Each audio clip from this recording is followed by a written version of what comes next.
Muy buenas noches, agradeciendo su participación hoy para aprovechar al final si tienen algunas preguntas. Las personas que no pueden asistir, los cuidadores, pues lo podrán ver mañana en la grabación. Recordarles que este es un evento exclusivo para los cuidadores certificados por la red y los estudiantes que están en proceso de certificación. Hoy la comunicadora social, directora de la Red Latinoamericana de Cuidadores Ejecutiva, directora ejecutiva, Claudia Lucía Ramos, nos va a acompañar dándonos una disertación sobre la comunicación asertiva. Claudia, bienvenida, muchas gracias y te doy ya el mando de la sesión. Muy buenas tardes para todos. Hoy, por razones ya muy concretas, vamos a entrar de lleno en nuestro tema. Generalmente trabajamos, trabajo todo este aspecto de la comunicación y esta es una parte, es un taller de todo lo que significa generar espacios empáticos, entre ellos la comunicación asertiva, que es desarrollar esa habilidad para podernos comunicar sin obstáculos y procurando el mayor entendimiento y el mayor comprensión. Entonces, vamos a dar paso a lo que significa para nosotros comunicar, cómo hacer esa comunicación asertiva, cómo desarrollar esa habilidad de empatía, expresándolo a través del lenguaje. El lenguaje, como ustedes lo saben, tiene dos formas: oral, escrita, verbal, no verbal. Entonces vamos a hablar como el general de la comunicación y, por supuesto, lo vamos a enmarcar dentro del tema de nuestro trabajo, que es el cuidado. Es decir, cómo vamos a mejorar nuestra relación de comunicación, de ese cuidado con esa persona, con ese entorno, para poder llevar a cabo esa calidad de cuidado.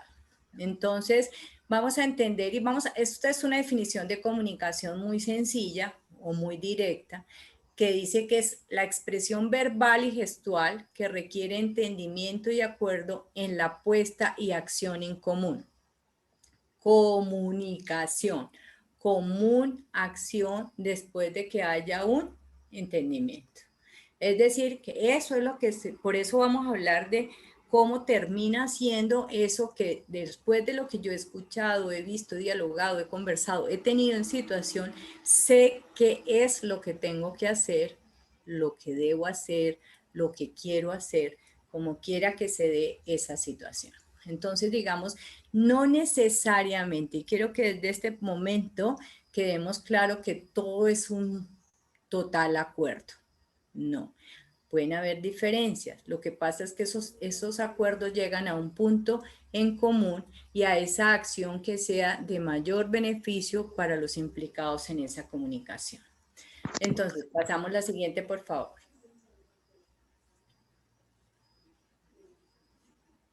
Vamos a hablar de los tipos de comunicación. Hay muchos tipos de comunicación, pero vamos a tomar hoy en cuenta 3.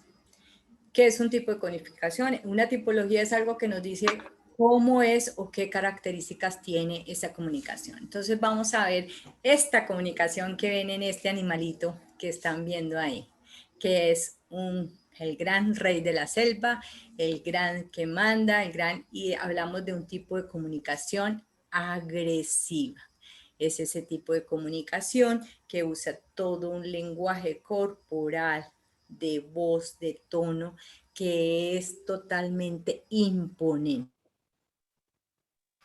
Quiere decir que no permite otra opinión o que no permite otras posibilidades sino simplemente lo que quiere decir. Y digamos que los tipos de comunicación no es que uno tenga solamente un tipo de comunicación, pero la situación sí puede darse a que tengamos más marcado un tipo de comunicación o que en ciertos tipos de situaciones, y también en situaciones, seamos así. Entonces tenemos este tipo de comunicación agresiva que con su característica principal es imponiendo. Por supuesto, si ya vamos dejando claro este escenario, no sería muy positivo tener este tipo de comunicación cuando nosotros estamos trabajando en el tema del cuidado y en el tema de hacer algunas sugerencias o en el tema de llevar a cabo una acción en común. Entonces ya tenemos este tipo de comunicación, vamos con el siguiente tipo de comunicación que hoy lo hemos también simbolizado con un animalito que nos puede dar la característica de lo que significa este tipo de comunicación. Sumisa pasiva, dice que se llama esta comunicación, y es la que le huye a cualquier enfrentamiento. Este animalito, que es el camaleón, es el que nos va reflejando que va cambiando y se va adaptando según las circunstancias. Es decir, que no tiene una decisión propia, llega un momento en que no tiene una posición concreta, sino que se va acomodando a las situaciones y evita enfrentamiento, evita oposición, y es casi que tan tratando de matizarse que no emite su opinión. Por supuesto, pasamos de la imposición a alguien que de todas maneras, o a una comunicación que simplemente no deja claro qué es lo que va a decir y cómo lo va a decir. Esto nos va a acercar muchísimo más a los tipos de problemas que podemos tener en el cuidado cuando no sabemos decir las cosas por miedo a comprometernos o por miedo a que pasen otras cosas distintas de acuerdo a lo que nosotros queremos decir. Entonces, de eso agresivo pasamos a esto que evita, a camaleónico, que trata de como conciliar con todas las partes, pero no toma una decisión o no toma una posición real. Entonces, de esas dos comunicaciones que hemos visto en los dos polos, vamos a la que nos trae ahora y que puede ser la más, que es la que nos convoca, que se llama la comunicación asertiva. En ese orden, la siguiente por favor, en ese orden, cuando nosotros hablamos de comunicación asertiva, es muy distinto a cuando hablamos de acertada, es distinto acertada a asertiva.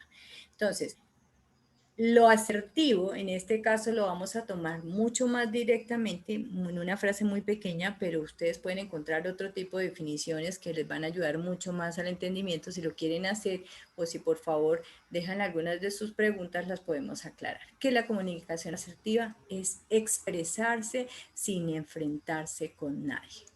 Nótese muy bien, expresarse, es decir, que yo puedo dar mi opinión, poner todo lo que yo tenga a mi servicio para dar esa opinión con todas esas características, sin enfrentamiento. Nótese que siempre hablamos de enfrentamiento porque el enfrentamiento lo que nos evita es esa común acción, es esa respuesta que puede ser beneficiosa para todas las partes. He escogido estos tres escenarios que tienen ustedes ahí, una de una reunión, otra de dos mentes o dos personas como haciendo una intersección, y otra que tiene un tipo de color distinto con otro, porque lo que queremos aquí es ver que se pueden estar en todos los momentos, en todos los estados, pero uno puede comunicarse, uno puede estar mejorando esa situación de comunicación. Como ustedes pueden ver en la figura de la izquierda, tenemos una reunión donde hay una mediación de una mesa, hay un ambiente interesante, donde no está un enfrentamiento directo, y en el lado izquierdo las dos personas están como de lado. Esto se llama un poco lo que es la parte de la proxemia, la parte del manejo del cuerpo, la imagen de la situación física, para que se sucedan menos enfrentamientos y las personas se sientan menos agredidas y menos invasivas. En el taller que uno realiza, o que yo, por ejemplo, personalmente realizamos para la parte del cuidado, vamos a tener en cuenta mucho de este tipo de cosas. Por ejemplo, cómo no hablarle al paciente cuando la persona está sentada desde la parte superior, cómo no hablar por detrás cuando uno va conduciendo una silla de rueda hablando con una persona, cómo se tiene que colocar al mismo nivel de la persona para que no sienta ninguna agresión y pueda entender mucho más la comunicación cuando el grado de vulnerabilidad o el grado de funcionalidad de esa persona no está bien. Estamos aquí hablando de esta comunicación asertiva con unas personas que casi que están en las mismas condiciones funcionales, es decir, no están en diferencia, sino están de pronto compartiendo en el mismo nivel, pero muy distinto será cuando estemos hablando con esa persona cuidada en ese grado de funcionalidad o de dependencia o esa debilidad o esa limitante que tenga con respecto a esto. Entonces, asertivo es lo que vamos encontrando aquí, posiciones, formas, palabras en común para poder hacer que esto que nosotros necesitamos expresar y comunicar nos lleve a todas. Muy bien. La siguiente, por favor. En este orden, para que nosotros lleguemos a esa comunicación, a ese tipo de comunicación asertiva, nos hablamos del autoconocimiento. Ustedes saben que siempre nosotros estamos siempre hablando de este tipo de cosas, del autoconocimiento. ¿Por qué? Porque muchas veces cuando el cuidador piensa que va a dedicarse a esta labor, dice, no, yo lo que tengo es que ver a esa persona, tengo que ver al otro. No, lo primero que tiene que hacer es reconocerse, saber cómo es, inclusive desde su fuerza física, desde su estado físico, desde la forma como habla y desde su presentación, que eso los hablaba muchísimo. Entonces, como hoy solamente estamos hablando de nuestros tipos de comunicación o de los tipos de comunicación y nos estamos generando al más positivo, que es el asertivo. Acuérdese, distinto asertivo de acertado. O sea, porque no se trata solamente de llegar a un acuerdo, sino de llegar y de expresar para poder llevar a un punto en común y poder resolver las cosas de la mejor manera posible. Esta sería una competencia muy importante para el trabajo en equipo. Aceptar nuestros tipos de comunicación y reorientarlos para desarrollar fortalezas y el mejor desempeño en cómo comunicarnos. ¿Qué quiere decir esto? Que todo esto se puede aprender. Es decir, que si tenemos alguna dificultad en la parte de la fonación, en la parte del manejo del lenguaje, en que nos entiendan bien, por ejemplo, a veces nosotros, hablo por ejemplo desde mi perspectiva, de como yo soy, a veces hablo muy rápido, entonces hay que recordar que hay que bajar la velocidad o que hablo muy duro. También hay que buscar el tono adecuado o la voz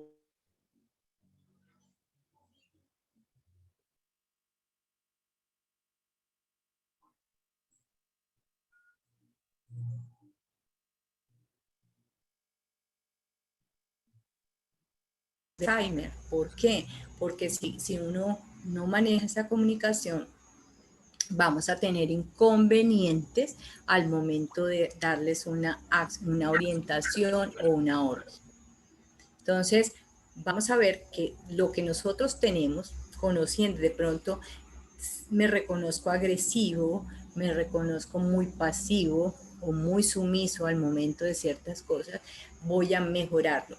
Estos tipos que hemos hablado son generales, hay muchas variaciones de estos tipos de comunicación que se pueden trabajar, pero vamos a tomar generales para llegar a esto que significa la asertividad. Siguiente, por favor. Entonces, basados en ese conocimiento, vamos a volver a la comunicación un talento. Vamos a hacer que su forma de pensar, sentimientos y comportamientos, esos pensamientos que se repiten en forma natural, son la base para realizar cualquier actividad y que es susceptible de mejorar y convertirse en destreza. ¿Qué quiere decir eso? Que nosotros podemos hacer que nuestra voz se vuelva una destreza, una posibilidad grande para el cuidado, muy grande para la conciliación, muy grande para trabajar con nuestros familiares, muy grande para hacer nuestras solicitudes, muy grande para poder entender qué es lo que estamos haciendo. Entonces, si nosotros aprendemos a manejar esto, lo volvemos un talento, a lo mejor hemos dicho, no, yo como que no sirvo para hablar mucho, mire que yo no puedo hacer, y no, todo eso tiene una técnica y tiene una forma para volverlo un talento que aporta muchísimo, muchísimo al cuidado, porque como lo hemos discutido mucho tiempo, nosotros tenemos que hablar con los cuidadores formales, tenemos que hablar con la familia y sobre todo hablar con una persona que necesita el mejor apoyo de todos, que es la persona cuidada, que necesita nuestra voz para manifestar sus emociones, para manifestar sus necesidades, y como decía, no solamente al nivel oral, sino al nivel de la comunicación no verbal o a través de los gestos. Por ejemplo, para las personas que trabajan con Alzheimer, sabemos que esos cuidados van a variar, esa gestualidad va a variar, y nosotros vamos a tener que ir trabajándola con ese interior de la comunicación. Hay muchas otras, por ejemplo, un adulto mayor, cuando nosotros vamos deteriorando, vamos haciendo ese declive, nuestros gestos van cambiando. Por ejemplo, los ojos, la mirada se va volviendo más fija, los ritos de risa cambian, los ritos de la boca cambian. Entonces, hay mucha diferencia de cómo podemos leerlo a una persona joven, a una persona mayor. Entonces, no hay una sola característica, sino se necesita de una gran observación. Siguiente, por favor.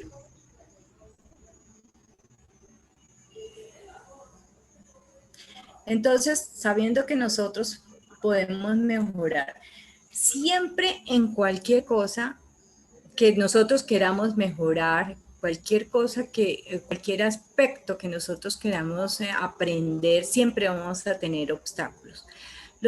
Digamos que vamos a ver aquí 4 obstáculos bien importantes para la comunicación asertiva, que son: el primero, los físicos ambientales, es decir, en este caso, los ruidos externos, todo este tipo de cosas que nos puede suceder, por ejemplo, en Internet, con respecto a que no podemos manejar los sonidos de la calle, si no tenemos los elementos necesarios para hacerlo. Eso hace, por ejemplo, que nosotros no tengamos una comunicación asertiva. Un ambiente... proponer una conversación es como proponer una conversación bien seria en una discoteca, o sea, algo así. ¿Cómo nos vamos a entender? ¿Cómo vamos a poder oír lo que nos va a decir otra persona? Y en este caso, por ejemplo, vamos a tener el caso de que si hay una limitante auditiva y que se presenta con mucha frecuencia en los adultos mayores o en hay que necesidad de elevar la voz, hay necesidad de acercarse, de pronto es un solo lado el que está oyendo mejor. Si uno no observa eso, entonces va a tener que, de pronto va a exagerar en la comunicación y todo. Entonces, pues ahí es importante que nosotros tengamos que ese aspecto es importante, lo físico y lo ambiental es importante para comunicarnos, para hacer una comunicación asertiva. Todos los tipos de distractores. Fíjese que si nosotros, hay una teoría muy grande que dice que somos multitareas y que podemos estar haciendo muchas cosas al mismo tiempo y todo. No es del todo cierto, porque nosotros a nivel del cerebro, el cerebro y la intención y el interés hace una selección, y esa selección la va a hacer para su interés. Entonces va a dejar de lado otras cosas y va a impedir que se realice esa comunicación directa. Estos primeros aspectos han sido muy de lo externo, que a veces no tenemos en cuenta. Nosotros a veces proponemos una conversación en un lugar no adecuado, o pretendemos que se nos preste atención en todo momento, y eso no es posible. Entonces hay que tenerlo muy claro, porque eso nos puede llevar a que no estemos haciendo una comunicación adecuada o asertiva. Tenemos los prejuicios. Esta parte de prejuicios es un obstáculo grande, muy mental, que significa que no, yo mejor no le digo porque yo ya sé lo que va a decir. Yo mejor no le digo porque ella siempre no se toma la pastilla si yo le hablo de esta manera, y no se da un chance a que la otra persona tenga la oportunidad de responder. A lo mejor ha cambiado, a lo mejor de un día para otro ya ha tomado otra decisión, o de tanto oír una cosa ha cambiado. En la comunicación, en la forma como podemos entender un acuerdo, como podemos llegar a un momento, ¿sí? Entonces, ahí es muy importante por eso se llama prejuicio, es decir, porque nos estamos anticipando a la respuesta. Y esa anticipación a la respuesta parece que fuera predictiva, es decir, "Ay, no, yo soy mago porque yo siempre sé lo que el otro me va a decir o que el otro me va a contestar". Entonces ahí hay un obstáculo grande de comunicación porque está ejercido más desde de ese punto de vista de lo que yo creo, de lo que yo sé, de lo que yo... No, mejor que cada vez que le nombro la pastilla de esta manera, cada vez que le digo que haga este ejercicio, no. Y menos en una patología, y menos con un adulto mayor, y menos con estas circunstancias porque son muy variantes, muy variables. Todas las situaciones son muy variables, no son únicas. Otro de los grandes obstáculos para una buena comunicación, para una comunicación asertiva, y creo que es de las más importantes, son las emociones. ¿Qué es la emoción? La emoción es todo aquello que si estoy excesivamente alegre, de pronto lo manifiesto tanto que no puedo transmitir esa comunicación que tengo. Si estoy muy deprimido, muy triste, que es una emoción, la tristeza. Si estoy furioso, menos. Si tengo una ira suprema, menos. Si tengo cierto tipo de asco por ciertas situaciones, menos voy a comunicar.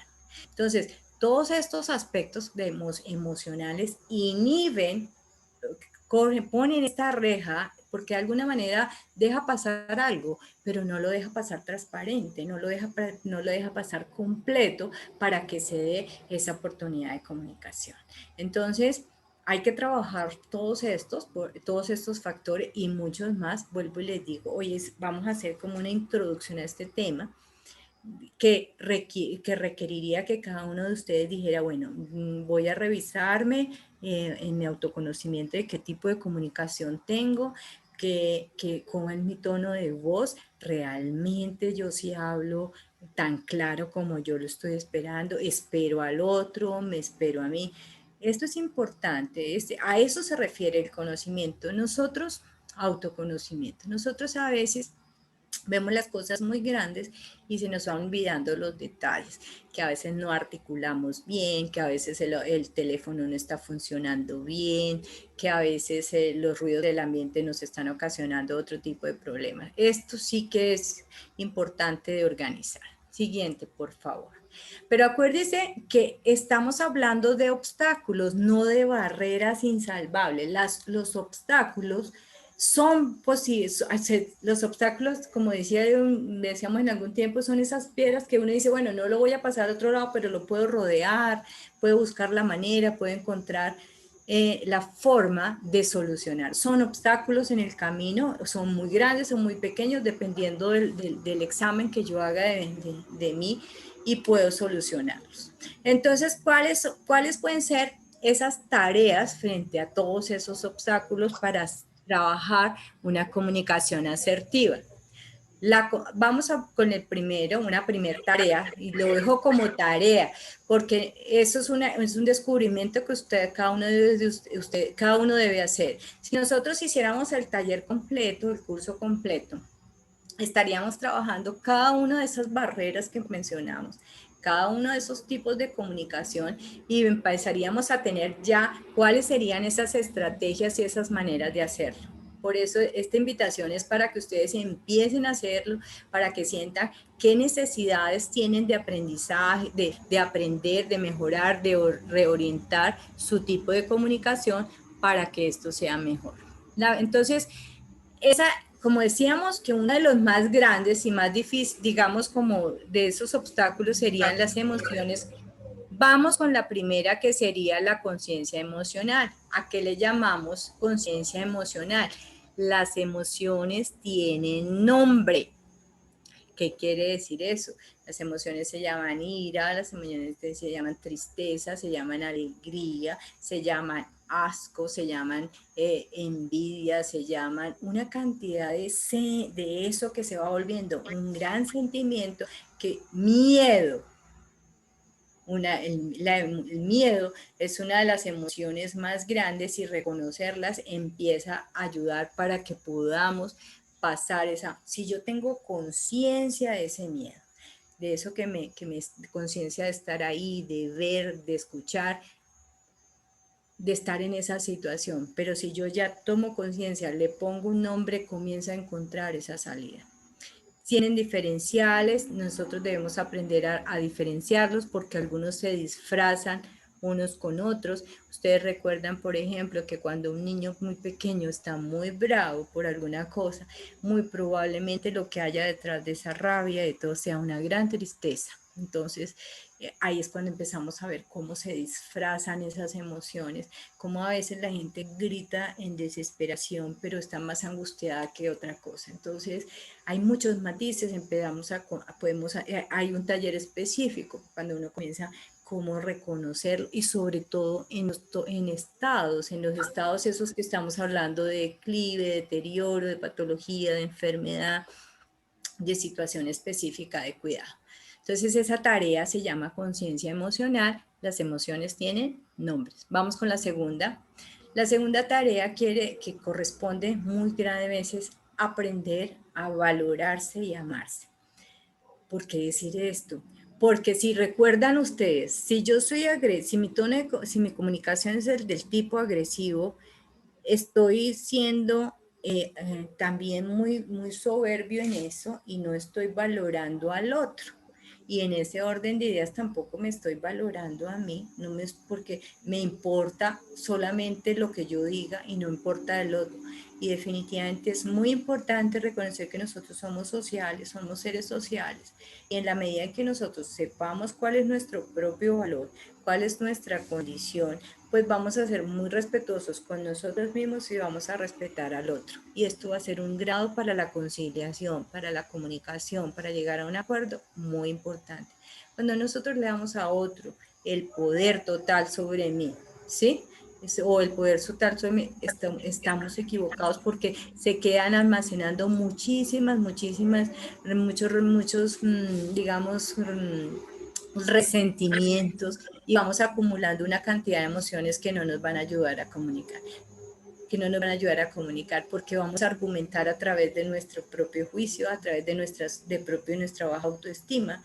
El tipo de comunicación, por ejemplo, camaleónico, va muy ligado a una autoestima, es decir, a una forma de que no creo en mi criterio, no creo en mi valor, o sea, como que no estoy sintiendo claramente que eso, qué tal que si yo digo esto pasa al otro. Entonces, ahí, esta tarea es muy importante decir, bueno, yo sé, yo he estudiado, me he formado, he hecho el curso tal, he revisado la información, yo tengo un criterio, puedo expresarlo. Ahora, que no lo vaya a hacer de forma agresiva sería ideal, que lo maneje de una forma asertiva, va a hacer que se le solucione el problema, por ejemplo, a mi persona cuidada, que va también la solución para mi problema en la manifestación, por ejemplo, de una solicitud particular, y ahí voy a encontrar esa conciliación. Siguiente, por favor. La siguiente tarea, después de que vamos a ver que en esto del cuidado nosotros vamos a estar en este problema muy frecuentemente, ante la frustración. ¿Cómo nos frustramos? Porque no se progresa, porque la persona no mejora, porque mi situación no mejora. Hay cantidad de circunstancias que vamos a hacer y nosotros tenemos muy poca tolerancia a la frustración. Es una digamos, es una habilidad que nosotros podemos aprender estudiándola, reconociéndola, mejorando y haciendo una cantidad de conciliaciones y manejo de realidades. Ahí dice, no todo se puede elegir, hay limitaciones y hay realismos, hay cosas que me impiden a mí entender muchísimo mejor. Perdón un segundito, siempre me... Aquí no es asertivo esto. Todo no se puede elegir, limitaciones y... ¿Cuáles son las relaciones que nosotros más elegimos?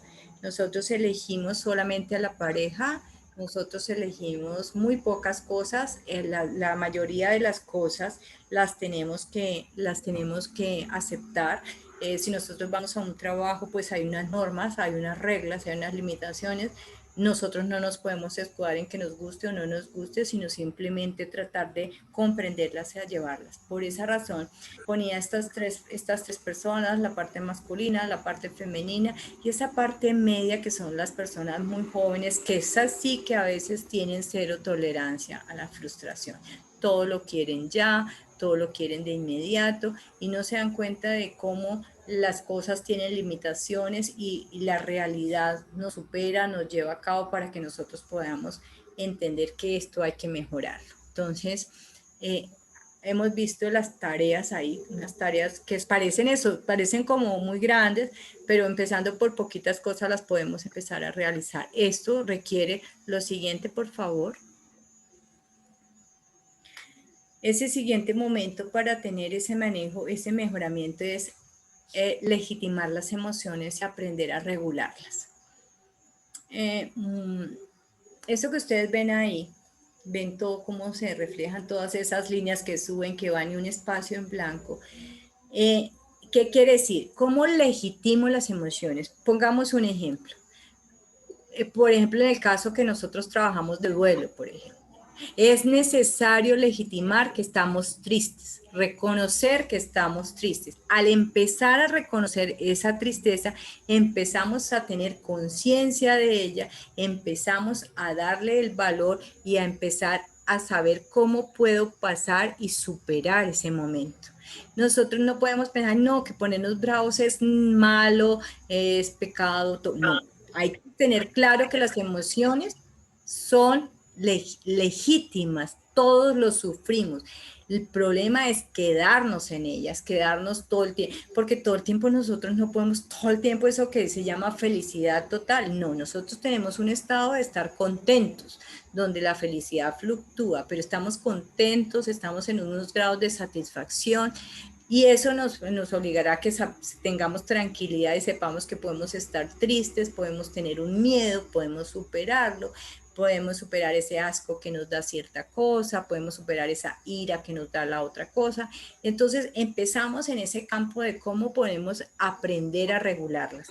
Si nosotros en la actualidad, por ejemplo, esa educación para los niños es muy importante, y verlos y observarlos, que ellos no se quedan en esos chiquitos antes de los 4 años, antes de los 5 años, no se quedan en esas emociones, sino que las superan, porque dice, bueno, yo como que estoy bravo, pero ya me voy, ya me estoy menos bravito, entonces puedo hacer tal cosa. Si nosotros pudiéramos decir eso, sinceramente, cuando le decimos a alguien, sabes que eso que tú me estás diciendo me molesta, pero bueno, lo puedo superar en una situación en que estamos hablando de tú a tú con alguien igual, pero cuando estamos en diferencia, en un grado de diferencia con otra persona que tiene otras dificultades, entonces pues ahí tenemos que tener mucha más claridad de que vamos a tener que regular, vamos a tener que reconocer lo que esa otra persona está haciendo. Entonces, regular esa tarea es legitimar, explicar qué es lo que estoy sintiendo, cómo lo estoy sintiendo y procurar, porque es muy importante para expresarlo. Nótese que si nosotros hablábamos de expresión, de expresar con palabras, con lenguaje corporal, con lenguaje no verbal, eso, pues entonces tenemos claro. ¿Cómo se hace eso? Con un entrenamiento. Efectivamente, sí, nosotros podemos entrenarnos, como se entrena la parte física, lo podemos entrenar con aprendizaje, con las formas de reconocimiento, podemos aprenderlo. Entonces, para hacer una autorregulación y una corregulación. ¿Qué quiere decir esto? Nosotros no podemos hacer esto solos, porque nosotros nos vamos a llenar de razones de lo perfectos que somos o de lo malo que somos. Sí, entonces somos tan buenos que no necesitamos nada, o somos tan malos que ya para qué. Entonces, si alguien ese compañero o esos entrenadores, por ejemplo, hagan de cuenta que un atleta, no, es que yo sé correr. ¿Cuántos de los que están corriendo solos? Porque ellos tuvieron que buscar entrenamiento, comida, alimentación, el entrenador con el cronómetro para ver cuánto mejora la velocidad. Otro tiene que ser, entonces uno tiene que ser, por eso se llama corregulación y autorregulación. Si es asertiva la comunicación, si ese otro te lo dice de una manera que no es confrontada, que no es sino de colaboración, de trabajo en equipo, pues tú vas a aprender a entender ahora muy bien que a ti no, que la crítica no es ni constructiva, ni deconstructiva, ni mala, ni buena. Simplemente es una oportunidad para mejorar. Entonces, con esas maneras se puede llegar a un entrenamiento, sí se puede uno entrenar, sí se puede uno mejorar en estas condiciones nosotros y cada día cambiamos. Yo, por ejemplo, me doy cuenta cómo pues, cuando va pasando el tiempo uno va cambiando muchas cosas de uno, su voz o su forma de entender o sus nuevas palabras. Entonces uno tiene que estar muy, muy atento y de pronto entender qué es eso, qué es un entrenamiento, cómo puede buscar en alguien esas ayudas para mejorar y ser asertivo, buscar ese ambiente, buscar esas formas. Por ejemplo, tengo una experiencia personal que siempre la hacía con mis hijos. No quiere decir con ello que sea la mejor ni que me resultó siempre muy efectiva, pero era escoger un lugar para la conversación. Es decir, había un lugar donde íbamos a hablar de ese tema.